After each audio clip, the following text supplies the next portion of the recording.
Tonight, 9/11, the most closely examined day in history, yet one of the most mysterious. So much secrecy. And because they're classified, I can't tell you what's in those pages. And so many questions, like what did George Bush know, and when did he know it? I saw an airplane hit the tower of a TV, the TV was obviously on. We'll show you why the president couldn't have seen what he said he saw, and why there's still so much suspicion. The attack was made with another method. Tonight we'll go beyond the conspiracy theories to reveal some startling facts. Facts you likely have not heard before. And now, Bob McEwen. Welcome to a new season of The Fifth Estate, and to some old questions that just won't go away. This week, a high-level U.S. investigation into 9/11 threatened to take the White House to court to find out what it knew before the terror attacks. Secrecy still runs that deep. What really did happen on September the 11th? Did airliners follow homing beacons into the World Trade Center? Was the Pentagon struck not by a jet, but a missile? Was there a close link between the Bush and bin Laden families? And could that help to explain the failure to avert the attacks? Well, as we'll show you, the answers there are no, no, yes, and perhaps. But with so many questions still circulating in our murky post-9/11 world, an entire industry has grown up peddling answers. Conspiracy theories, at once both far-fetched and enticing. We've investigated, and what we discovered may well surprise you, because once we dug past the 9/11 myths, the facts we found were in their own way just as troubling. September 11th, 2001, Lindsay, Ontario, just after 8:45 a.m. The morning was unfolding as usual at the local jail on Victoria Avenue. Inmates back in their cells after breakfast when it happened.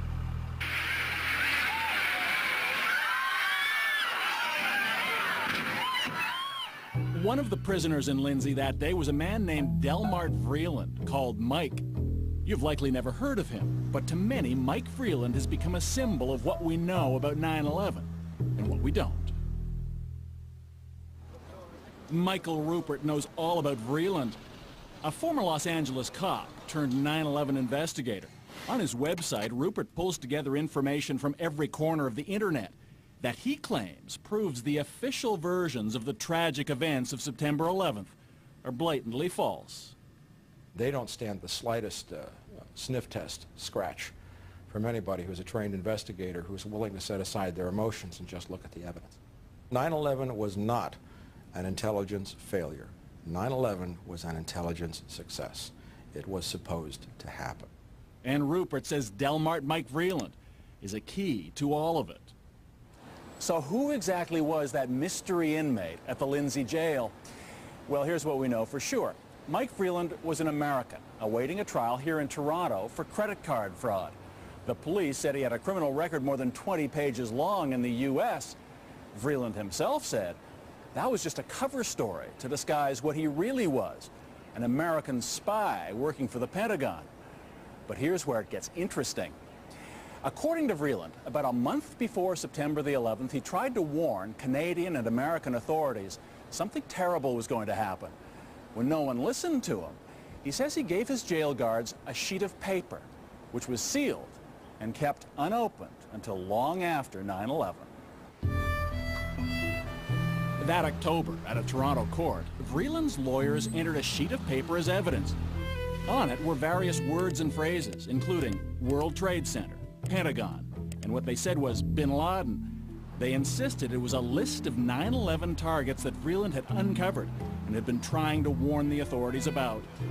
In court, police and prosecutors described Vreeland as a career con man, and the judge found no basis to believe his claims. We can't ask him about any of it because Vreeland jumped bail and disappeared. But on the internet, he remains a poster boy for those who believe September 11th was planned as an excuse for the American war on terror. The moment in time when the world accepted that the intelligence justifying the invasion of Iraq was a lie, that we were sold a war on false pretenses, then 9/11 has to be on the table too. Clearly the United States government could have prevented the attacks, and the United States government held the door open and allowed those attacks to happen. That seems to be the common denominator of most 9/11 conspiracy theories, that somehow the U.S. government knew those attacks were coming, yet let them take place anyway. But there is one man who goes well beyond that, who because of it has become perhaps the most infamous conspiracy theorist of all. His name is Thierry Meyssan, and his book about 9/11, The Big Lie, was a bestseller in Europe. His website lays out a conspiracy theory that challenges the official story of the September 11th attack on the Pentagon.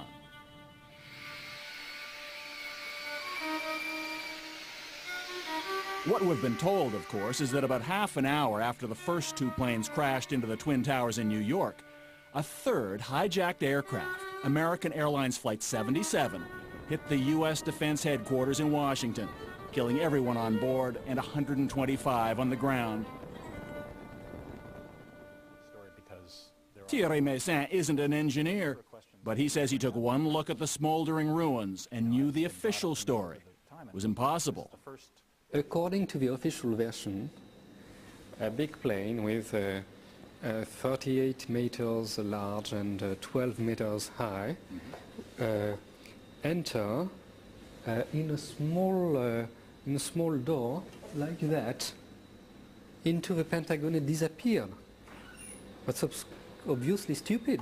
The attack was made with another method. What other method of attack, you might well ask? Given the size of the hole in the Pentagon and the lack of large pieces of debris, Meyssan concludes the impact could only have been caused by something much smaller than a 767, like a surface-to-air missile. And who could have been behind that?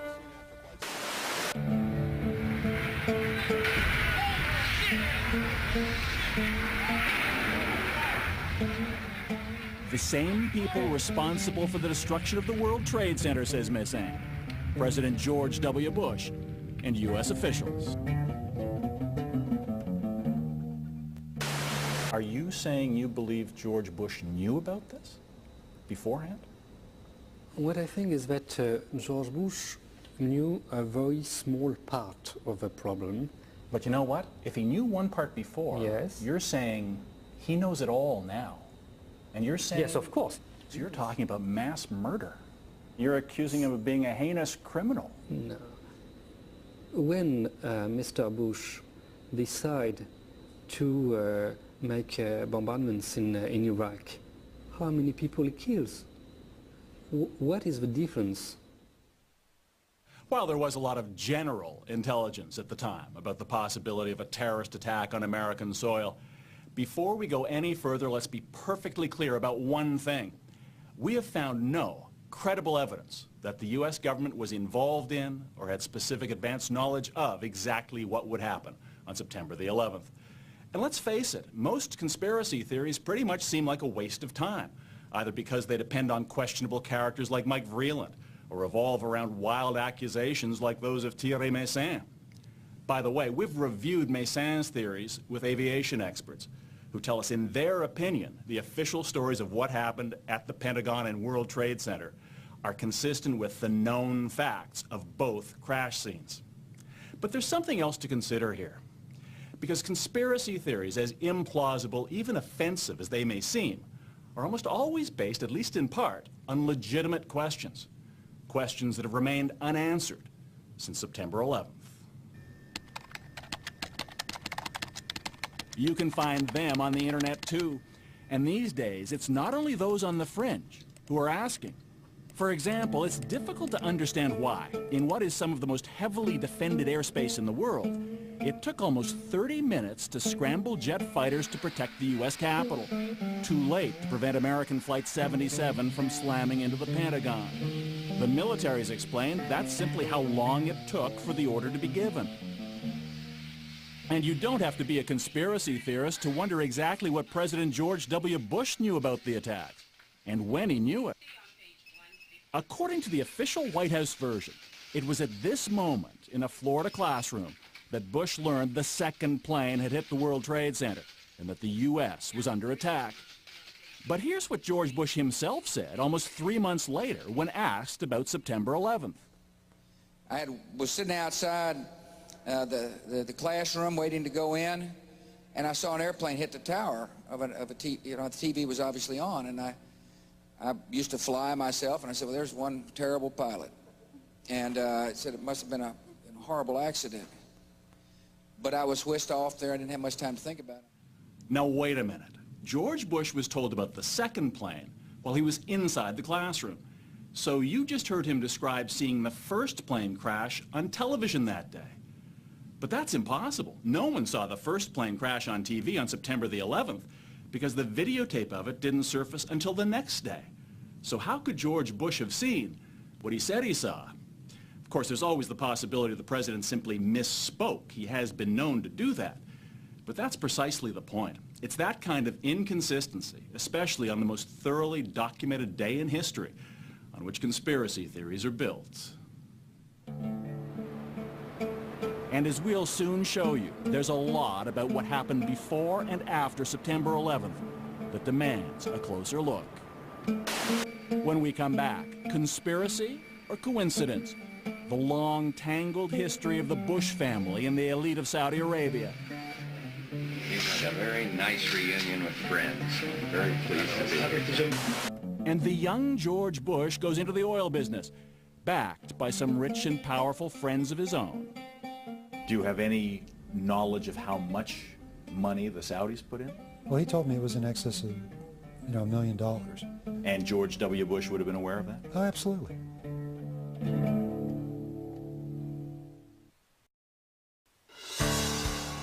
And now we return to the Fifth Estate. Think of it as a conspiracy theory true or false test. A, when George W. Bush started his first oil company, who helped fund it? Osama bin Laden's brother and brother-in-law. True or false?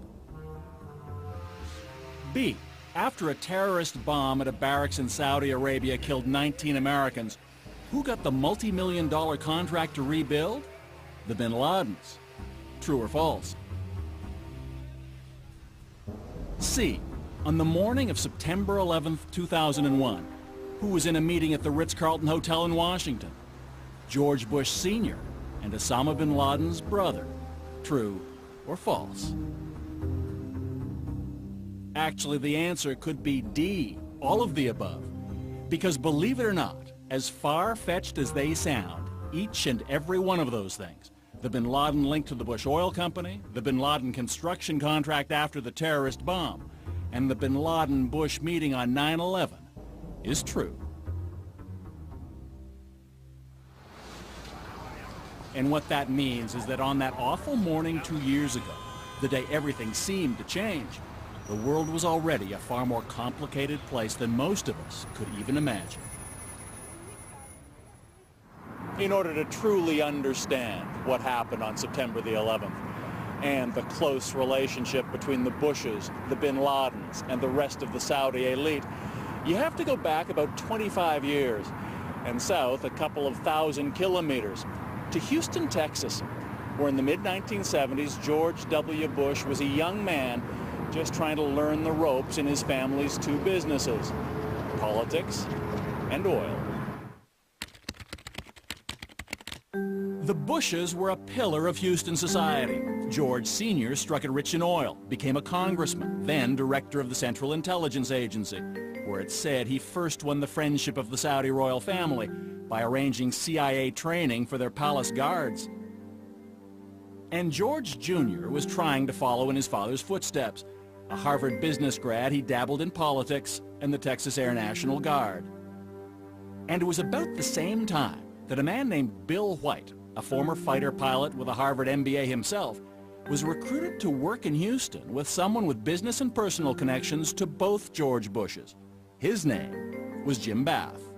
This fellow, James R. Bath, needed someone to run a series of real estate companies that would be grub-staked by not only the political families, but also by some foreign nationals, the Saudis. And so I came down on an interview and met Jim.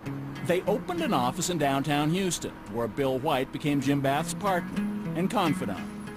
But White says Bath spent most of his time dealing with his foreign partners, a wealthy Saudi family, the Bin Ladens.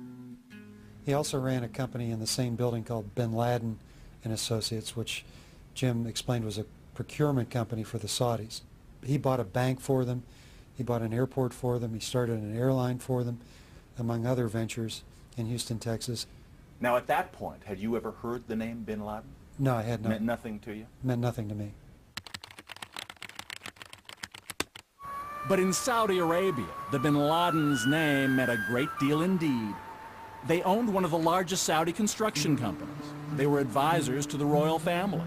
They were the second richest family next to the royals, with billions of dollars to invest abroad in places like Houston, where the Bush family lived. They moved into this estate in one of Houston's finest neighborhoods. A Bin Laden brother named Salam Bin Laden and a brother-in-law, Khalid bin Mahfouz. Mahfouz was also one of the Saudi royal family's bankers. So is it fair to say that when the Bin Laden group establishes an office in Houston, the presence of the Bush family at that point had a lot to do with it? Oh, absolutely. I think that was essential, the essential element. I don't think any of those dollars would have come into the United States or any of those assets been purchased had not there been this quid pro quo relationship with the Bush family. While the Bin Ladens built their ties to Texas, back home in Saudi Arabia they were making another kind of foreign investment. In 1979, the Soviet Union occupied Afghanistan. The Saudi royal family wanted to build a Muslim army known as the Mujahideen to defend Islam and force the Russians out. They turned to their trusted advisors, the Bin Ladens, who offered up a lanky 21-year-old named Osama. The man who personally chose Osama bin Laden to build that army would also become his mentor, Saudi Prince Turki Al Faisal. Last year on British television, he reminisced about the young bin Laden. In those days, he was a young man who had committed himself to helping the Afghan Mujahideen liberate themselves from the Soviet occupation of Afghanistan. And he was doing a lot of good. He was bringing support and aid to the Mujahideen. Meanwhile, back in Houston, the Bush family was also on the move. George Sr. was about to become vice president, and his son made a career decision too. By the late 70s, George W. Bush was setting out on his own. He established an oil exploration company that he called Arbusto, a Spanish word that loosely translated means bush. But before Arbusto could find oil, it needed to find some money, operating capital. And apparently George Bush knew where to look. Well, Bath had told me that he had used Saudi money to fund George Bush Jr.'s foray into the energy business. This is the Arbusto Corporation? Yes, the Arbusto partnerships. As Bath's partner, Bill White, says he had access to information about the financial dealings between the Bin Laden family and George W. Bush. He later obtained Bath's personal financial statements when the two had a falling out and became involved in litigation.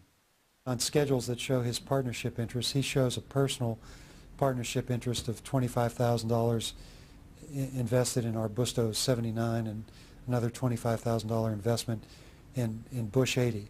But according to White, that share was only Bath's commission for investing the Bin Laden's money with Bush. Do you have any knowledge of how much money the Saudis put in?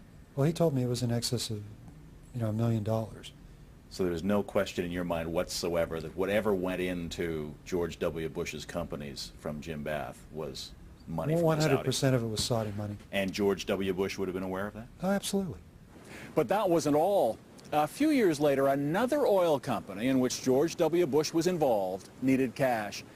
It got a reported $25 million, again, thanks in part to Bush's old Houston neighbor, Khalid bin Mahfouz, Osama bin Laden's brother-in-law. And it wasn't only George Bush the son who benefited. The Bin Ladens did business with the Houston bank where George Bush Sr. was on the board. What time is it? Victory time. This is the non-political part of this. Come on. And businessman Bill White says whether Bush Sr. knew it or not, the Bin Ladens were also generous with him when he ran for president in 1988, allegedly finding a way around the U.S. ban on foreign campaign contributions. My understanding from Bath was that they were making campaign contributions by taking briefcases full of cash to the law firms. They would give the cash to the lawyers, and then each of the lawyers in turn would make a $1,000 campaign contribution to Bush. Which would presumably be against electoral law in the U.S. Well, it is against the law, but it's obviously covered by virtue of the attorneys making the contributions. And when George Bush Sr. became president, as with George W. more than a decade later, the Saudis occupied a special place at the White House. The Oval Office always open to one man, Saudi Arabia's ambassador, Prince Bandar. He's got instant access. He calls them up, says, I'm coming over. He's got instant access to the CIA, anybody he wants. He can summon people. He can call anybody up at home at any time, which most ambassadors in Washington cannot do. Robert Baer served with the CIA for 21 years and spent much of that time in the Middle East. What is the George W. Bush calls Bandar? Bandar Bush? Bandar Bush, yeah, he calls him Bandar Bush. You know, that's fine. Bandar's a great ambassador. It works great until you turn a blind eye, until you believe everything Bandar says. Baer believes that Bandar's position is symptomatic of the blind self-interest on both sides. That's the Saudi-American relationship's fatal flaw. As you'll see when we come back, it's a lesson George W. Bush and his administration wouldn't learn until it was much too late.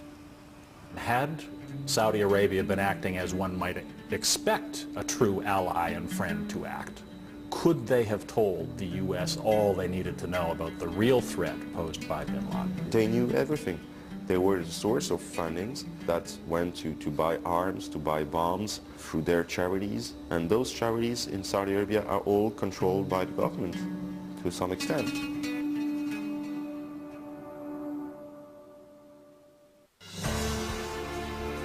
And now we return to the Fifth Estate. Ladies and gentlemen, America's first combat pilots. It was 1991. The Gulf War was over. American troops had defended Saudi oil fields against Saddam Hussein. Now the U.S. could continue to enjoy the economic security which came with all that Saudi oil. It was essentially the same deal George W. Bush himself made when he did business with the bin Ladens in Houston. One side got a powerful partner, the other, oil and money. Former CIA agent Robert Baer. The United States depends upon Saudi Arabia for its oil production. Saudi Arabia also recycles all the money it makes off oil in the United States and puts trillions of dollars in our banks. It pays for presidential libraries, anything you can imagine. And the Clinton White House wasn't immune to Saudi charm either.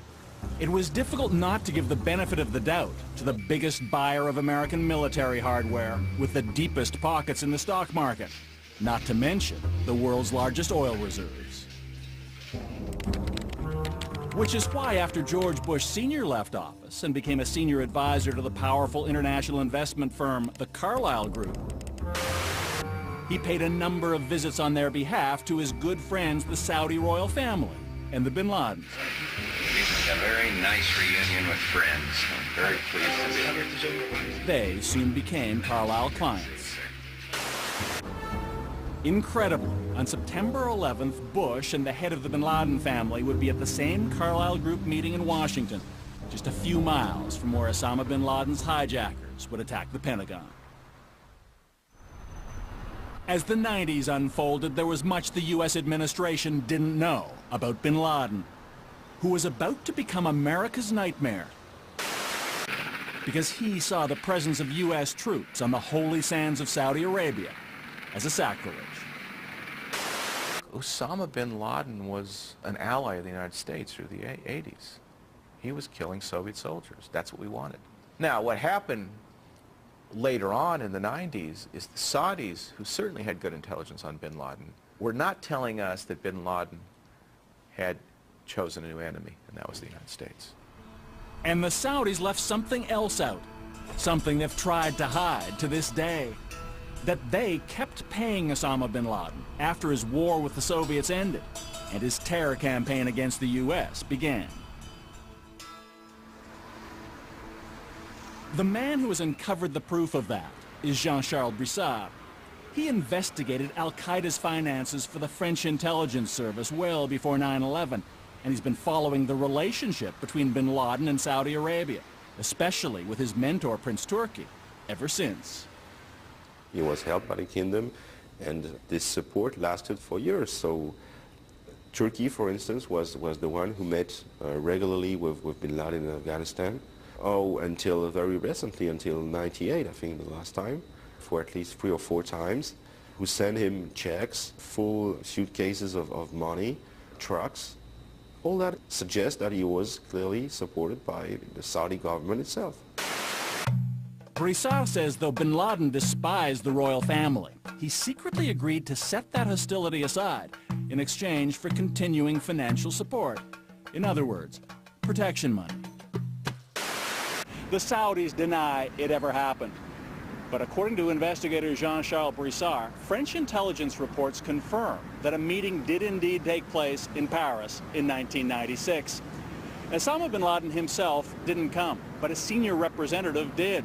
Also in attendance, bin Laden's old mentor, Saudi Prince Turki, a bin Laden family member, and a number of bankers.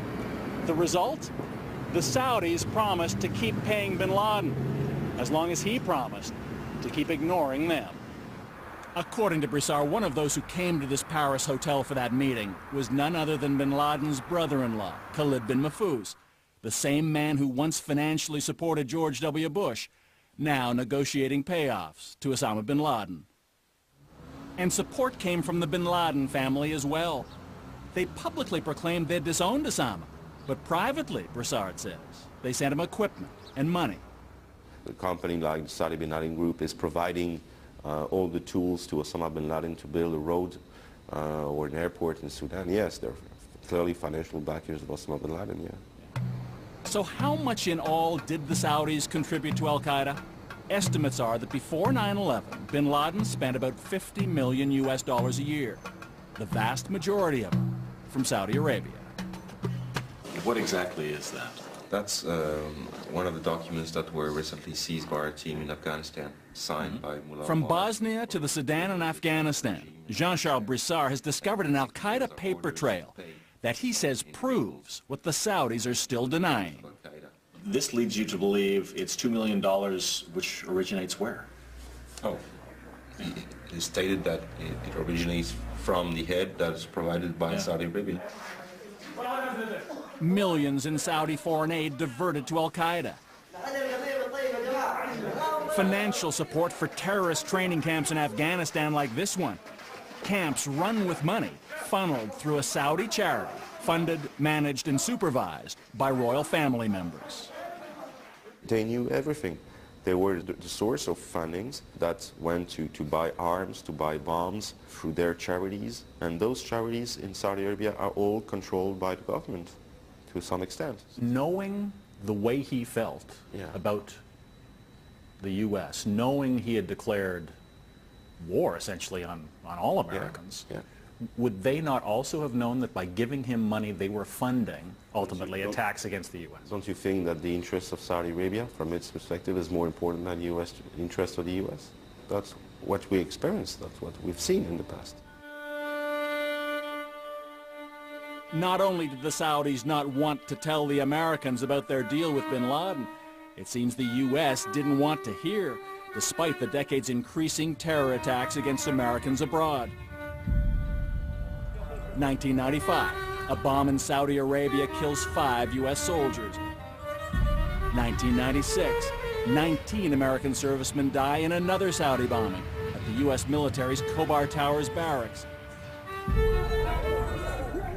1998, more than 200 perish when truck bombs devastate 2 U.S. embassies in Africa.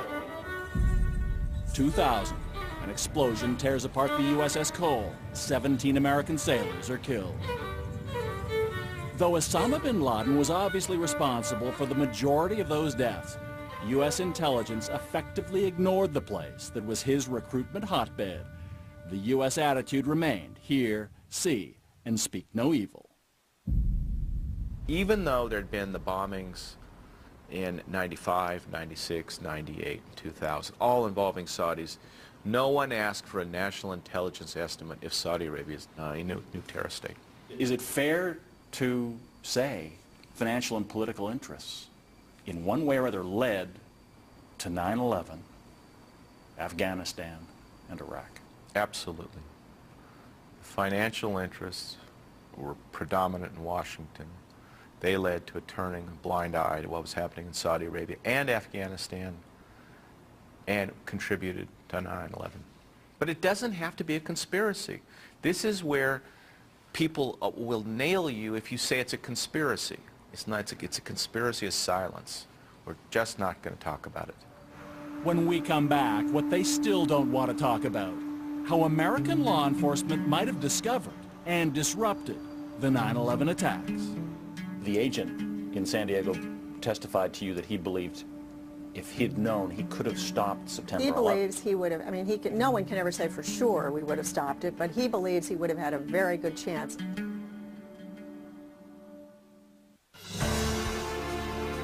And now we return to the Fifth Estate.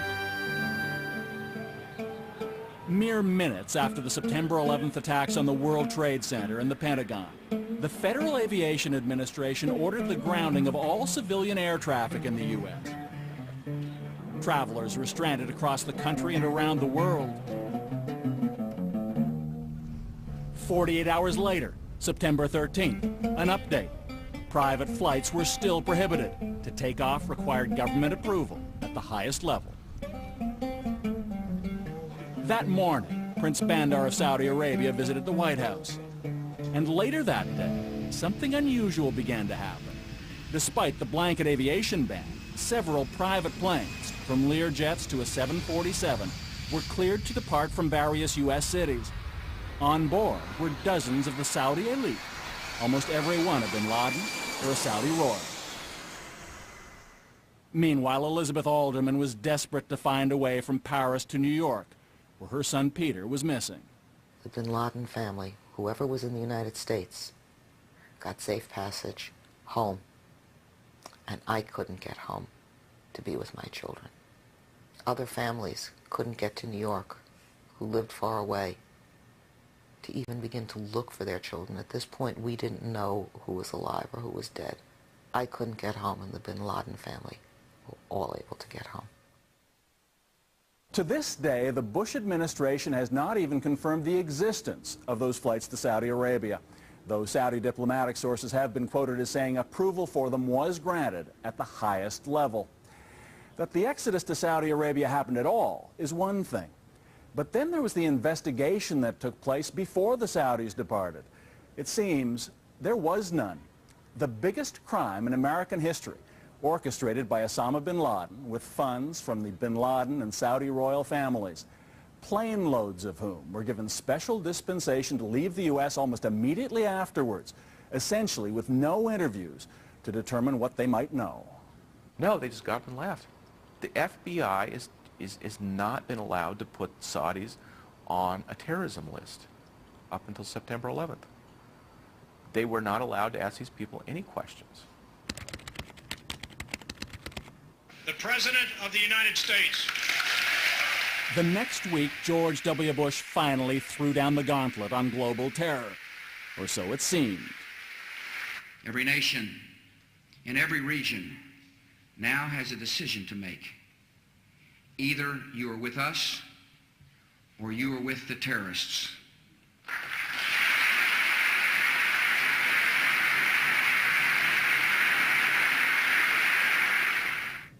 By then, the Bush administration knew that despite years of Saudi reassurance, 15 of the 19 hijackers had been Saudi nationals. So in the terrible aftermath of September 11th, surely it was now time to track down those who'd provided money and support for 9/11 wherever they might be. Right? Wrong again, according to former CIA insider Robert Baer. When George W. Bush says, terrorists, those who harbor them, those who give support to them, are our enemies. That's obviously not true, because everybody that financed September 11th is currently in Saudi Arabia and free. I mean, it was sort of like if bin Laden had said, well, you know, it's just a coincidence my guys happened to run into your towers. Are we just going to leave him alone? In the past 2 years, the U.S. has relentlessly prosecuted its war on terror, first invading Afghanistan, which unquestionably harbored and supported al-Qaeda, then occupying Iraq, which had virtually nothing to do with Osama bin Laden. But despite all their with us or against us rhetoric, the U.S. has given Saudi Arabia, which spawned the mastermind, the manpower, and the money for 9/11, a free pass. The CIA, for example, ignored intelligence about the hijackers gathered by a number of foreign countries before and after September 11th. The Fifth Estate has obtained documents like these phone records from German intelligence showing calls made by key members of the 9/11 plot to Saudi Arabia that the Americans chose not to pursue. And nowhere was that attitude more obvious than in the report of the congressional investigation into the September 11th attacks. The community made mistakes prior to September 11th. And the hearings on Capitol Hill began several months after 9/11. They were to be the definitive inquiry into what happened and why, focusing on what U.S. intelligence agencies knew or should have known. Eleanor Hill was the committee's chief investigator. In the fall of 1998, the intelligence community received information concerning a bin Laden plot involving aircraft. The much-anticipated report was more than 800 pages long. But since it was released this past summer, most of the attention has focused on 28 of those pages. One chapter that is almost completely redacted, ordered classified by the White House, and blacked out to the public. And because they're classified, I can't tell you what's in those pages. I can tell you that the chapter deals with information that our committees found in FBI and CIA files that was very disturbing. It had to do with sources of foreign support for the hijackers, or alleged sources of foreign support for the hijackers. Yeah. Now, I know it is believed and has been reported that many of those 27 or 28 redacted pages deal with the Saudi relationship to the hijackers, but... That's what the press has said. I haven't said that. In fact, others familiar with those 28 blacked out pages confirm that much of the secret material about foreign support for the 9/11 hijackers does indeed deal with Saudi Arabia. What's more, some of the classified material also appears in unclassified areas of the report. In other words, if you know where to look, there's more than enough there to reveal exactly what it is the Bush administration would prefer the public doesn't know. So Eleanor Hill could tell us the story of a Saudi government employee based in California, a man named Omar al-Bayoumi. According to the report, at least one, the FBI's best source in San Diego, suggested Bayoumi may be a Saudi intelligence officer. You can then say that Mr. Bayoumi, according to the report, did certainly help and assist the hijackers, at least two of them. Those two 9/11 hijackers were Khalid al-Mihdhar and Nawaf al-Hazmi. They were Saudis too, and reportedly the first of the 19 hijackers to enter the U.S. Guess who was there to meet them? Basically, Mr. Bayoumi had significant contacts with Mihdhar and Hazmi in California. He put down the deposit for them on their apartment there. He threw a party for them. Helped them enroll in flight school. Enroll, and he tasked another individual to act as their translator, help them enroll in flight schools. Not only does the congressional report detail the Saudi support for those two hijackers, it also reveals how much American intelligence already knew about them by the time they got to San Diego. They'd been under surveillance at a high-level al-Qaeda meeting abroad, where U.S. agents certainly suspected they were planning future terror attacks. The CIA knew their names, birth dates, passport numbers. They knew one of them had a U.S. entry visa, which likely meant they'd planned to travel there. But despite it all, the CIA somehow neglected to warn other U.S. agencies about them, which meant that al-Mihdhar and al-Hazmi were able to enter the country without a problem and settle in San Diego, even amazingly renew their U.S. visas so they could stay legally until they played their part on September the 11th. Congressional investigator Eleanor Hill says it was perhaps the single most crucial intelligence failure before 9/11. Had the FBI been told that and been aware of that back in January 2000, things may have been very different. We had the FBI agent from San Diego who handled that informant testify in our closed hearing that he believes that had he had that information from the CIA, he would have been able to stop this, because he believes he would have had what he called a full court press in terms of investigation on Mihdhar and Hazmi while they were living in San Diego. But in fact, it wasn't until August 2001 that the two Saudis in San Diego were finally put on the U.S. watch list. By then, it was tragically too late. 3 weeks afterwards, they crashed American Airlines Flight 77 into the Pentagon. He was terrific. He was terrific. He really knew how to enjoy his life. And he made the people around him enjoy their lives more. Elizabeth Alderman lost her son at the World Trade Center. Now she's among 4,000 Americans and Canadians who filed a $1 trillion lawsuit against defendants that include Saudi charities, members of the royal family, and bin Ladens. The suit claims that by funding Osama bin Laden, they were just as responsible for the 9/11 tragedy as the hijackers. If this will cost the Saudis enough money, I think maybe they will think twice before they will sponsor terrorism again. I think that if we hadn't brought this lawsuit with the larger number of people that are involved in the lawsuit, that it would have taken a very long time for the name of Saudi Arabia to even be mentioned by our government. Elizabeth Alderman's life has changed in many ways. For one, she says, she's never been as suspicious of her government as she is now. I'm not a conspiracy theorist, but I certainly can understand why people would believe it, because it doesn't make sense. An awful lot of the way I look at life is things have to make sense. I may not be knowledgeable in a particular area, but I know when things don't make sense. So has all of this made any difference whatsoever in Washington? This past summer, U.S. senators held a hearing on the financial support of terrorism. They asked government officials to provide the names of the Saudi charities and individuals who've been investigated for funding al-Qaeda. I know the chairman tried very hard and others have tried very hard to get this information, so let me try again. Okay. Are the names of those entities classified? The names classified that you have recommended for listing? It's a yes or no question. The names themselves are not classified. Then I think you ought to present them to us today. I don't have them with me. Senators were promised they'd get the names the next day. But overnight, the Bush administration classified them. That list, with the names of the Saudis suspected of financing Osama bin Laden, would not be made public after all. An individual that was affiliated with. Call it a conspiracy, or call it the way of the world, but the long relationship between the Bushes, the bin Ladens, and the Saudi royal family has shaped the times in which we live, before and after September 11th. For better, for worse, and for whom? You be the judge. Naturally, we wanted the Saudi perspective on all of this and tried repeatedly to get it, but we were turned down. The Bush family and the White House have also been silent on the subject. But there's a lot more information connected with our story on our website, so go to cbc.ca/fifth and read on. I'm Bob McEwen. For everyone here at the Fifth Estate, thank you for watching. Good night.